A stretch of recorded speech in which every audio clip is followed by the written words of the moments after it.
وإلى ثمود أخاهم صالحا قال يا قوم اعبدوا الله ما لكم من إله غيره قد جاءتكم بينة من ربكم هذه ناقة الله لكم آية فذروها تأكل في أرض الله ولا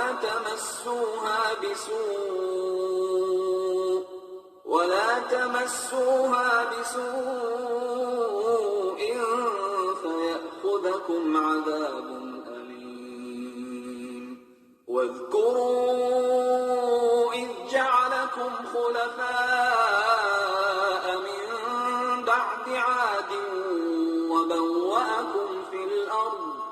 وبوأكم في الأرض تتخذون من سهولها قصورا وتنحتون الجبال بيوتا فاذكروا آلاء الله ولا تعثوا في الأرض مفسدين.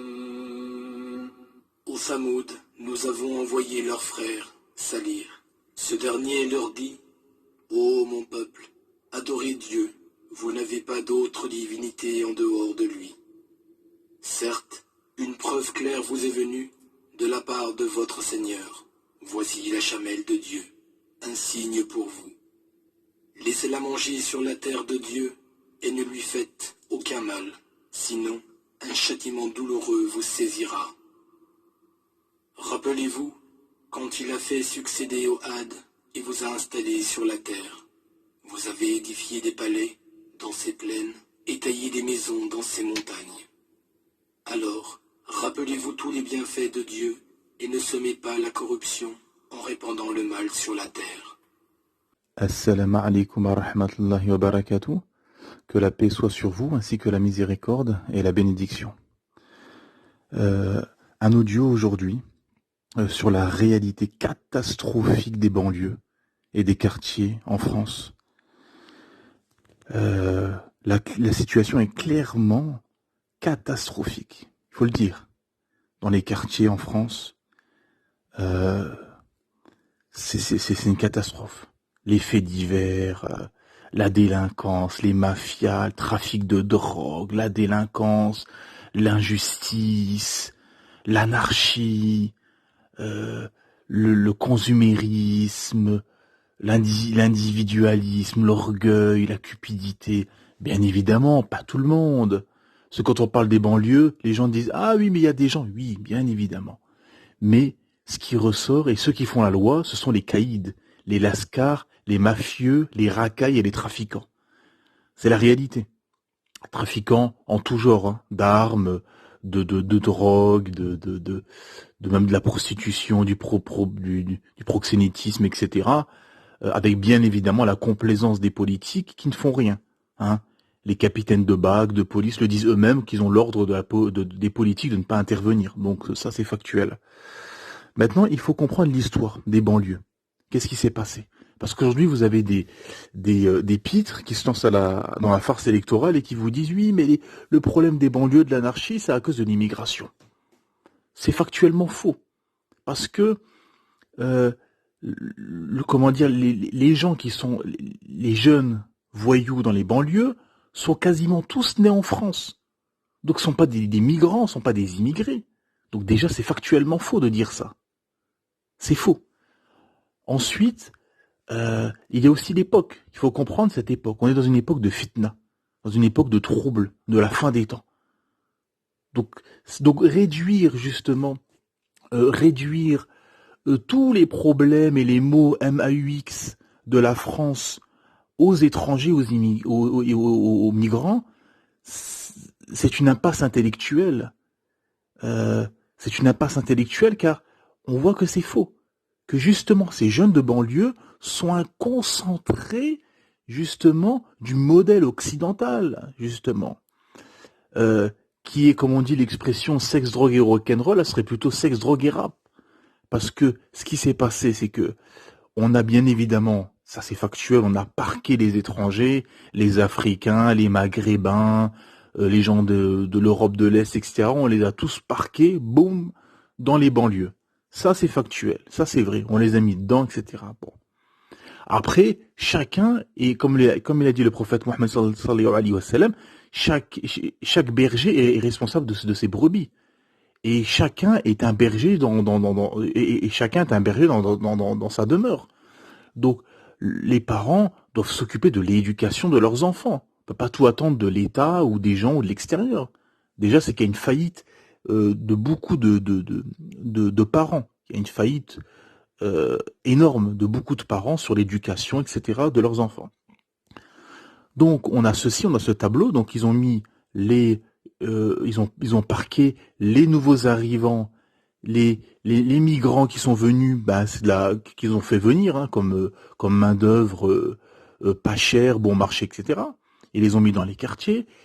Et bien évidemment, des gens mal intentionnés ont mis dans ces banlieues du rap, de la drogue, etc. Hein, amusez-vous avec ça. Ah, certains politiques le disent, hein. Pour la paix sociale, etc., on laisse les jeunes se trafiquer, foutre le bordel, etc. Comme ça, il n'y a pas d'émeute, etc. Vous voyez, là, le niveau de corruption. Voilà. Donc même certains politiques le disent, hein, en off, ou bien une fois qu'ils ont pris leur retraite, dire ah mais si on leur enlève la drogue, etc. et tout, ils risquent d'avoir des émeutes parce que vous savez, vous comprenez, hein, ils sont discriminés, etc. En plus, la plupart sont pas très intellectuels et sont pas diplômés, donc ils peuvent pas et ils sont discriminés, etc. Donc tout ça, c'est ça, et plus la discrimination du fait de l'endroit où ils habitent, hein. Parce que sur le CV, la personne voit le nom, le prénom, plus l'endroit géographique. Donc, oh, la personne là, non. Donc, dû à tout ça, ils ne trouveront pas de boulot, il y aura de la misère, etc. Donc, on les laisse trafiquer. Voilà, iyadou billah. Et c'est ça, et c'est ce qui se passe. Hein. Ça, c'est réel. Hein. Donc, dans ces banlieues, on a laissé faire tout ça. Les politiques ont laissé faire tout ça. Les années sont passées, etc. Il commence à avoir de la délinquance arrivée dans les années 80, 90, etc. Et les politiques ont mis la poussière sous le tapis, ont laissé ça, ont fermé les yeux, on dit ah ben on les laisse, etc. Et on arrive aujourd'hui à ce niveau et on arrive à ce résultat aujourd'hui catastrophique, justement, où règne l'anarchie, l'injustice,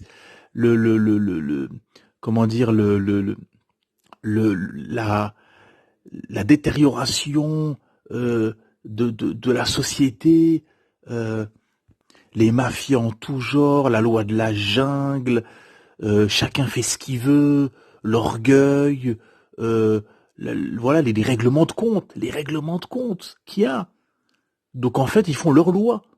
Hein, ils font entre eux, entre trafiquants, ils ont chacun leur zone, chacun voilà, ont leur territoire qui contrôle, etc. Et si un vient sur le territoire, ou si un trahit, ou je ne sais quoi, etc., il lui règle son compte.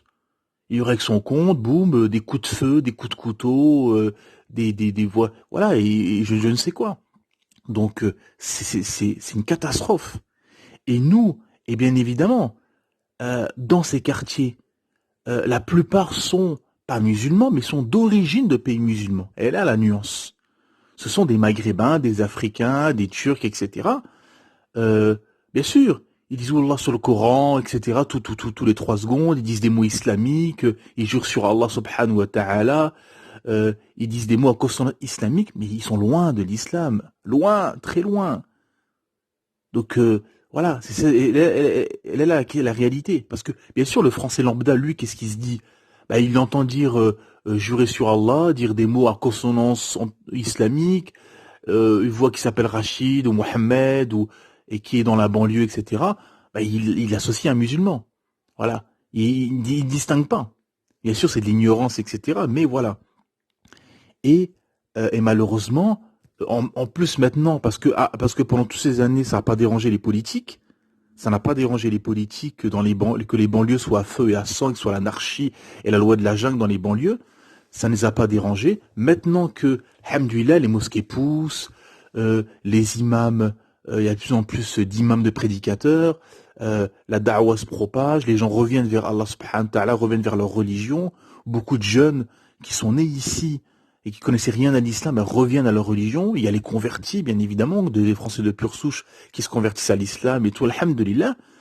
Et ben là, ça les dérange. Là, ils vous disent, oh, bah, les banlieues, le séparatisme, le communautarisme, regardez les crispations identitaires, vous savez, les mots là qui nous sortent, avec des anecdotes farfelues, etc.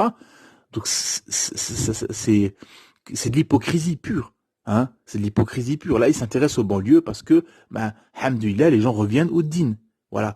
Mais il y a comme cette réalité qui est que dans les banlieues, malheureusement, c'est la réalité, en majorité, les gens sont voilà dans le trafic, dans le haram, dans la désobéissance déjà à Allah subhanahu wa ta'ala, à leur créateur. Ce sont des gens, d'où l'expression sans foi ni loi. Sans foi ni loi, c'est exactement ça. Ces racailles dans les banlieues sont sans foi ni loi. Ni ne pratiquent leur islam, qui s'affilient à l'islam, ces jeunes-là. Mais ni ne pratiquent l'islam, et ils ne connaissent rien à cette religion, ni ils respectent la loi. Donc ce sont des troubles à l'ordre public. Voilà. Et le musulman doit justement dénoncer ça. Nous, en tant que musulmans, nous devons dénoncer cette injustice qui est faite. Et c'est pour ça qu'on a ce verset magistral où Allah subhanahu wa ta'ala nous dit A'udhu billahi minash shaitanir rajim Kuntum khayra ummatin ukhrijat linnas tamuruna bil ma'ruf wa tanhauna 'anil munkar wa tu'minuna billah. Traduction dans le sens, vous êtes la meilleure communauté qu'on ait fait surgir pour les hommes, vous ordonnez le convenable, interdisez le blâmable et croyez en Allah. Subhanahu wa ta'ala, sourate 3, verset 110. Donc le musulman doit autoriser le convenable et blâmer le blâmable. Et on doit dénoncer l'injustice. On doit dénoncer l'injustice. Car justement, dans le Coran, parce que ce qu'il faut comprendre, c'est que, et c'est relayé par les mafieux politiques et les sorciers médias, ceci est relayé qu'en gros, il y aurait une complaisance.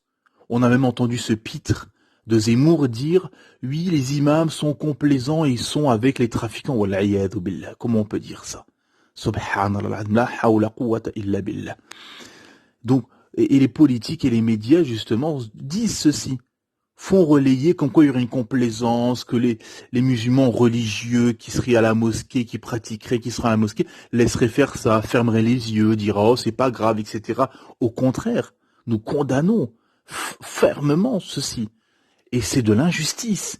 Allah subhanahu wa ta'ala a envoyé son messager, le prophète Mohammed sallallahu alayhi wa sallam, qui est le sceau de la prophétie, qui a conclu la prophétie comme dernier messager qui a été envoyé pour l'univers, qui a été envoyé pour toute l'humanité comme miséricorde et bonne annonce, et qui est venu avec le Coran et la sunna prophétique, qui est venu avec le Saint-Coran et la sunna, et qui est venu justement pour parfaire les bons comportements, pour que les gens se soumettent à Allah subhanahu wa ta'ala de façon légiférée, le tawhid, l'unicité divine, et justement et ramener l'ordre et la justice. Le prophète est arrivé dans une époque et dans une terre en Arabie où régnait l'injustice, où la femme était considérée comme un animal, le bébé de sexe féminin était enterré vivant, le noir était d'office un esclave, etc. L'injustice régnait. Et le prophète a aboli tout ceci, à blâmer tout ceci, a interdit d'enterrer les bébés de sexe féminin, a donné une place énorme, une place honorable à la femme. Subhanallah. Donc on fait croire que l'islam, je ne sais quoi, que au contraire, c'est l'islam qui a élevé la femme, justement, et qui élève la femme, pas comme en Occident où la femme est considérée comme un objet de consommation pour les plaisirs de ces messieurs, où on la met toute nue pour vendre n'importe quel objet dans le monde de la publicité. Et je vous parle même pas du monde de la pornographie, de la prostitution, où là c'est carrément un déchet. On la considère comme un déchet de l'humanité, wal'iyadu billah, alors qu'au contraire, en islam, elle est élevée, elle est protégée et préservée, justement. Et on va entendre, je vais vous lire des versets et des hadiths sur l'injustice, la profondeur de l'islam et comment, justement, l'islam est contre l'injustice. Regardez, écoutez ce verset.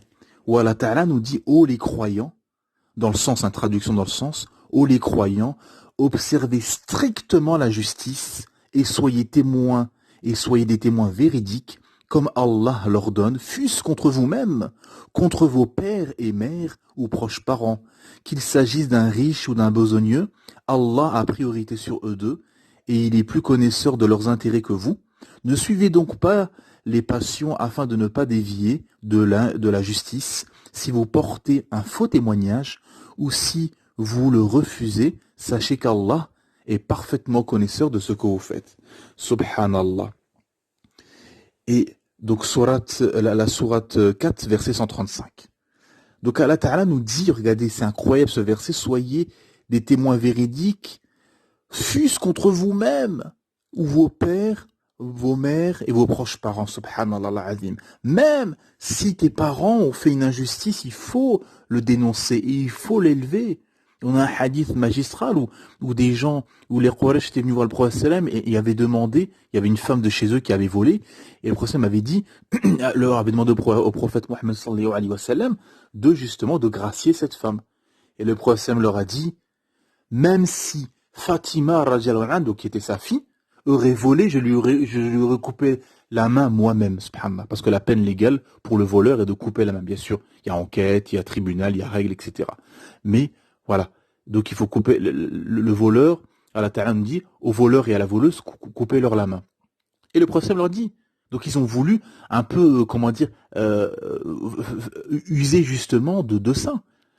Justement, comme aujourd'hui, regardez aujourd'hui, les gens qui ont des relations, etc., ils vont jamais en prison. Regardez les politiques qui ont été pris la main dans le pot de confiture, ils ne vont jamais en prison.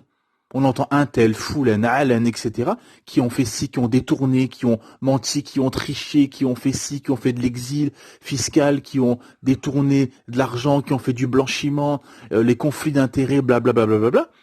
Mais ils vont jamais en prison. Ils sont condamnés. Regardez Sarkozy, il a été condamné plusieurs fois, il est toujours pas en prison. Donc on voit l'injustice. Et le prophète, qu'est-ce qu'il dit? Il dit, si c'est ma propre fille, en gros, qui aurait volé, j'aurais coupé moi-même, je lui aurais coupé la main. Subhanallah azim. Et il termine le hadith en disant, que ceux qui ont vécu avant vous, ceux qui étaient avant vous, ont été perdus. Leur perte a été quoi? A été que ils appliquaient les peines sur les pauvres et les massakines et les pauvres, et ils n'appliquaient pas les peines sur les gens, les notables et les riches, etc., les gens hauts dans la société. Bon, subhanallah, regardez la profondeur de ce hadith. La justice du prophète Mohammed sallallahu alayhi wa sallam, paix et bénédiction, la justice. Il dit que ma propre fille, j'aurais coupé la main si elle aurait volé. Et que ceux qui ont, la cause qui a été la perte de ceux qui étaient avant vous, c'est qu'ils n'appliquaient pas les peines pour les gens hauts dans la société, mais qu'ils l'appliquaient pour les pauvres et les gens en bas de la société. Subhanallah. Et c'est ce qui se passe aujourd'hui. Aujourd'hui, regardez, par exemple en France, quelqu'un qui vole ou qui fait quelque chose, qui est un citoyen lambda, il a tout de suite la peine. Par contre, le politique, le dirigeant, le mec qui est haut placé, ceux qui sont dans les ambassades, etc., qui ont des relations, eux, à chaque fois, ils s'en sortent. Et ça, c'est de l'injustice. Et justement, on a ce hadith qui est magistral, où le prophète Mohammed sallallahu alayhi wa sallam interroge justement les compagnons et dit, savez-vous qui est le mouflis? Donc le mouflis, c'est c'est le pauvre qui a tout perdu, qui est ruiné. Et les compagnons, radiyallahu anhum, disent, le mouflis, c'est celui qui a perdu ses biens, son argent. Et le prophète Mohammed sallallahu alayhi wa sallam de répondre, le mouflis de ma umma, de ma communauté, est celui qui viendra le jour de la résurrection, al-qiyamah, ayant fait la prière. Écoutez bien, subhanallah. On ne parle pas de ceux, là, comme dans les banlieues, ils ne font pas la prière, ils ne font aucun acte. Là, on parle de celui qui fait la prière. Le prophète il dit, il a fait la prière, ayant observé le jeûne, et ayant acquitté la zakat. Donc la zakat, l'aumône légale. Et il vient, après avoir insulté celui-ci, après avoir frappé celui-là, accusé celui-là de dévergondage, c'est-à-dire de fornication, de zina, manger l'argent d'un tel, qui a répandu le sang de celui-là, on répartira donc ses hasanat, ses bonnes actions, entre ses victimes. Subhanallah. Et si cela ne suffit pas, on prendra les péchés de ses victimes et on lui donnera à lui. Et on lui attribuera donc les péchés de ses victimes et il sera jeté en enfer. Oh, subhanallah, wal'iyadu billah, qu'Allah nous en préserve, amin. Rapporté par Muslim. Vous vous rendez compte? Donc la personne, elle a fait la prière, elle a payé l'aumône, elle a jeûné, mais elle a insulté, elle a répandu le sang, elle a fait de la médisance, etc., etc. Ah ben, on prendra ses hasanats. Et même les péchés, on lui attribuera les péchés de ses victimes et il sera jeté en enfer. Et la personne là, elle a fait la prière, elle a jeûné, elle a payé la zakat, l'aumône légale. Alors imaginez-vous de ceux dans les banlieues, ces voyous, qui ne font rien de tout ça. Ne font rien de tout ça. Et qu'est-ce qui va se passer s'ils meurent comme ça? Qu'est-ce qui va se passer Yawm al-Qiyamah? Vous vous rendez compte? Qu'est-ce qui va se passer? Réveillez-vous, les jeunes dans les banlieues, réveillez-vous, craignez Allah et revenez vers votre Créateur Allah subhanahu wa ta'ala qui observe tout ce que vous faites et tout ce que vous faites est noté par vos deux anges et qui est noté par vos deux anges qui sont derrière vos deux épaules. Et un autre hadith qui est pareil, magistral, où le prophète sallam nous dit « Craignez d'être injuste, car l'injustice se traduira le jour de la résurrection en ténèbres. Craignez l'avarice, car elle a causé la perte de ceux qui étaient avant vous.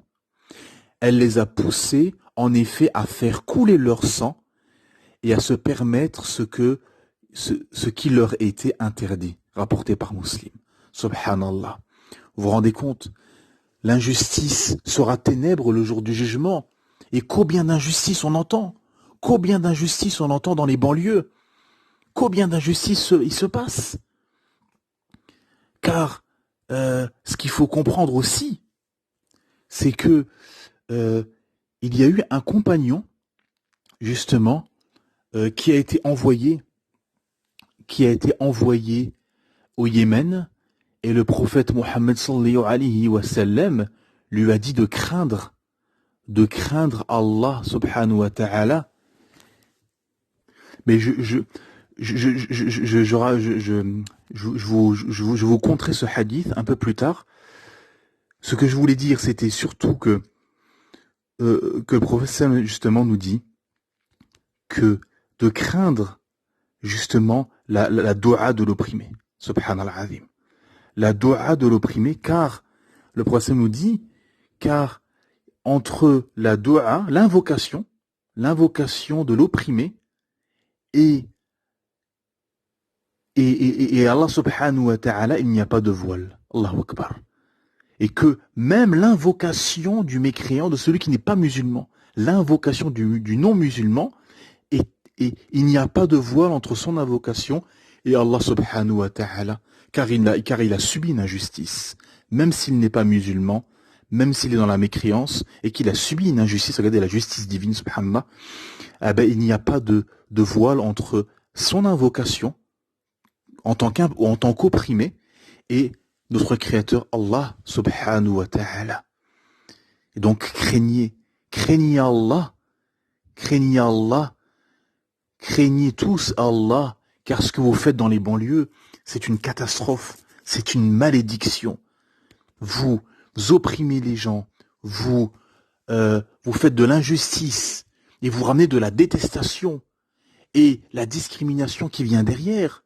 Parce que beaucoup de Maghrébins, d'Africains ou de Turcs sont discriminés à l'embauche ou au logement en France, dû aussi à ça.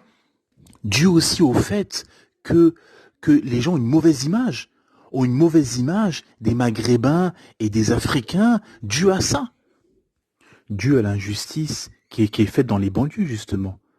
Donc voilà, donc les gens, ils voient que justement, il y a cette catastrophe, que beaucoup, il faut être factuel, il faut dire la vérité. La majorité de ceux qui font comment dire, des actes de vandalisme, les rodéos, etc., des actes de délinquance qui sont des trafiquants, des voyous dans les banlieues, la majorité sont des Maghrébins, des Africains, etc. Et on a ce verset magistral où Allah subhanahu wa ta'ala nous dit, traduction dans le sens, ô les croyants, soyez stricts dans vos devoirs envers Allah et soyez des témoins équitables, et que la haine pour un peuple ne vous incite pas à être injuste. Pratiquez l'équité, cela est plus proche de la piété, et craignez Allah, car Allah est certes parfaitement connaisseur de ce que vous faites. Sourate 6, verset 8, subhanallah azim. Sourate 5, Al-Maïda, verset 8, pardon. Et Allah subhanahu wa ta'ala nous dit aussi, dans le sens, traduction dans le sens, Allah ne vous défend pas d'être bienfaisant et équitable envers ceux qui ne vous ont pas combattu pour la religion et ne vous ont pas chassé de vos demeures, car Allah aime les équitables. Donc on voit que les versets et les hadiths que je vais vous citer montrent, ils prouvent que l'islam prône la justice, l'équité et d'être des témoins véridiques et d'être justes, même envers nos propres parents, nos plus proches parents. Subhanallah. Il n'y a pas de complaisance.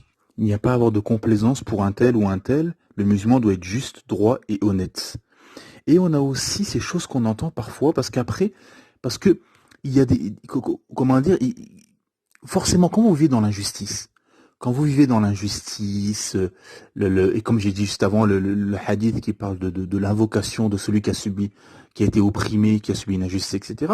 Forcément, vous vivez dans les malheurs, vous aurez des malheurs. Kama tudin tudan. Comme tu fais, on te fera. C'est une règle, subhanallah. Comme tu fais, on te fera. Même si le hadith, par les savants du hadith, il est nommé comme catégorisé dans la catégorie des daïf, faible, mais quand même son sens est quand même juste. Comme tu fais, on te fera. Et on a les gens après, qu'est-ce qui se passe? Les jeunes sont dans les trafics, le vol, l'injustice, etc. La police intervient, parfois il y a des courses-poursuites, et qu'est-ce qui se passe? Il y a des morts. Voilà. Et la personne, pourquoi elle est morte?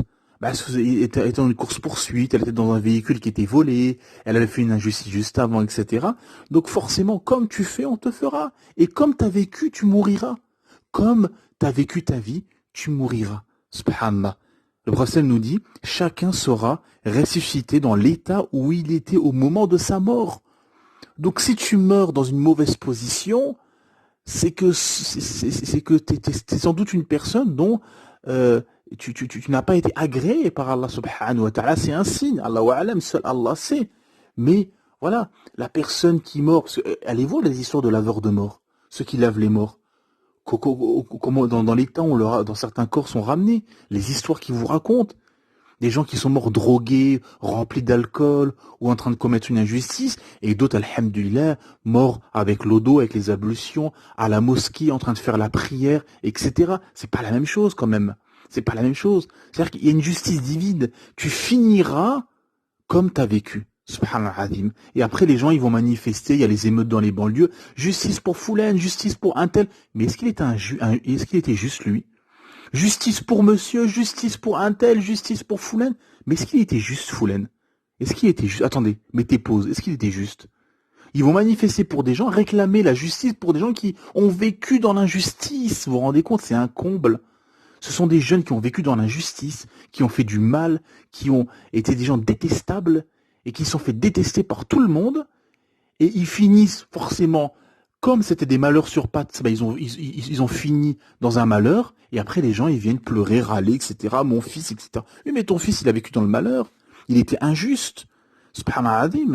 Et je vais vous raconter une histoire qui s'est passée dans un pays musulman où c'était un homme, son frère était mort et son frère avait laissé de l'héritage. Et cet homme qui est mort avait laissé des enfants. Et son frère, donc l'oncle des enfants, s'est approprié et a récupéré tous les biens. Et les enfants étaient venus avec un imam en disant que notre oncle nous a fait subir on a subi une injustice, etc. parce qu'il nous a pris les biens de notre père, de notre défunt père. L'imam est venu, lui a fait da'wa, lui a dit crains Allah, c'est pas ton droit, etc. Redonne ça à tes neveux et nièces, etc. Les enfants de ton frère, etc. Il a rien voulu entendre. Ah ben cet homme-là, il a pris une balle perdue. En pleine rue. Il a entendu des coups de feu, etc. Il est sorti. il a pris une balle perdue et il s'est retrouvé handicapé. Wal'iyadu billah, qu'Allah nous en préserve, amin. Il s'est retrouvé dans cet état, subhanallah, et voilà, et pour comprendre, pour comprendre que, justement, on dit balle perdue, mais chaque chose est calculée. Dans la vie, il n'y a pas de chance, pas de chance. En islam, ça n'existe pas. Chance, pas de chance, hasard, tout ça, c'est la superstition. Il y a qadar Allah. Chaque chose, c'est Allah Ta'ala qui l'a destiné. Chaque chose est calculée. Il n'y a rien qui est laissé au hasard dans la justice divine d'Allah Subhanahu wa Ta'ala, justement. Et voilà. Donc, tu fais une injustice, tu subiras une injustice. C'est comme ça. Tu fais le mal y vient. Tu fais le bien y vient. C'est une règle. C'est une règle divine. Tu peux faire ce que tu veux, tu peux brailler, aller manifester, mon fils, si il s'est passé si, justice pour un tel. Il y a une justice, il y a la justice divine. Subhanallah. Et ça, personne ne peut rien. Personne n'y peut rien au décret divin. La personne, elle a été un malheur sur pattes toute sa vie, elle finira dans le malheur. C'est comme ça, c'est une règle. La personne est une personne bienfaisante, elle a fait le bien, elle a propagé le bien et la bonne humeur, elle finira bien, Inch'Allah, b'idhnillah, si bien sûr elle a été soumise à Allah subhanahu wa ta'ala, de façon légiférée. Et on a aussi une autre histoire percutante aussi avec Sidna Moussa alayhi salam que j'avais déjà raconté, qui était près d'un puits et qui a vu des scènes se passer. Un cavalier est arrivé, il est arrivé au puits, il a bu de l'eau, il est parti et en partant il a fait tomber une besace avec de l'argent. Entre-temps, un enfant est venu, a bu l'eau du puits, a récupéré l'argent qui était au sol. Et il est parti. Un vieillard est venu ensuite, a bu l'eau du puits, et il s'est assis à côté du puits. Et le cavalier est revenu, a accusé le vieux d'avoir récupéré son argent, et le vieux a nié les faits. Et c'était vrai, il n'avait rien pris. Il a dit, j'ai rien trouvé, etc. Et le cavalier a tué le vieillard et est reparti. Et le prophète Moïse, Sidna Moussa alayhi salam, a vu cette scène et a vu une injustice. Parce que nous, on voit des choses, mais on ne comprend pas la sagesse qu'il y a derrière. On ne comprend pas ce qui se passe. Seul Allah subhanahu wa ta'ala sait tout ce qui se passe dans ce bas monde. Nous, on ne sait pas tout. On voit des scènes et on s'arrête sur cette scène. Et Allah Ta'ala a expliqué à Moussa alayhi salam cette histoire en lui expliquant que le cavalier travaillait dans un magasin, il piquait dans la caisse, il volait. Et le petit garçon était le fils de son patron, du patron du cavalier. Le garçon, sans savoir, a récupéré les sous de son père. Et le cavalier a grandi orphelin dans le village, orphelin car son père avait été assassiné. Et son père avait été assassiné par qui? Par le vieillard que le cavalier venait de tuer. Allahu Akbar.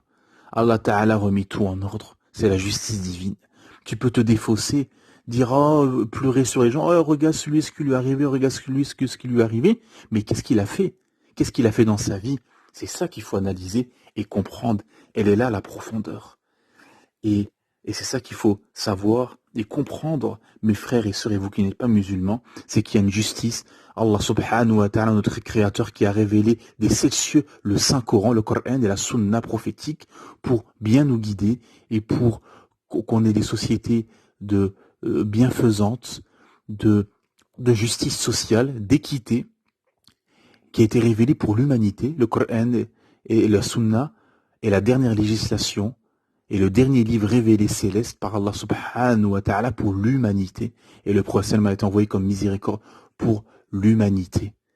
Et je vais terminer avec ce hadith percutant justement que je voulais citer tout à l'heure, où le prophète a envoyé justement un compagnon au Yémen pour être dirigeant, et il lui a dit cette recommandation, il lui a dit, crains Allah, craignez l'invocation de celui qui subit une injustice, car elle est certes portée au-dessus des nuages, et Allah dit, par ma puissance et ma majesté, je vais certes secourir d'ici peu. Rapporté par Tabarani. Subhanakallah wa bihamdik, ashhadu an la ilaha illa ant, astaghfiruka wa atubu ilayk.